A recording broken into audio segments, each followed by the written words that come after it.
Hey party people, welcome to my series, New Tool Tuesdays. These videos are designed for folks that make leather accessories. In today's video, we will be taking a look at a mini screwdriver set. The one I use is made by Husky. A link to something similar can be found down below in the description box. Okay, so let's get into it. Screwdrivers have all kinds of tops, but for us and the kind of projects we do, the most common are slotted and Phillips. I'm sure you've seen these before, and you probably think you have something that will work. Something like this maybe? These are pretty standard sizes and work on most home projects. Trouble is, they're not good for what we need. Let me show you what I mean. Here are the screws. See? They're tiny, like teeny tiny, like damn near microscopic. To set these size of screws, you need a screwdriver that fits perfectly. I pulled out some hardware so you could see what I mean. If you look carefully, all the screws are different. None of them are the same. One is a slotted, one is a larger Phillips, the other is a smaller Phillips. When you buy hardware, you really don't know what size you're going to get. So it's best to have a tool or access to something that gives you a lot of options. So here's the deal. Don't even think about using the screwdrivers you have laying around the house. They're just too big.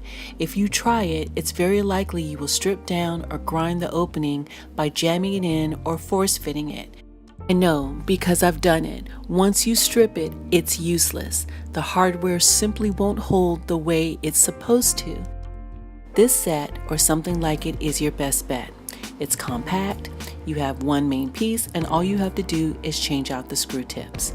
It's really easy. All you do is put the adapter in and tighten. Now, here's what I do. I look for the shape that I need and I test out all the slotted sizes until I find the right one. I'm looking for one that doesn't wiggle very much and is kind of firm.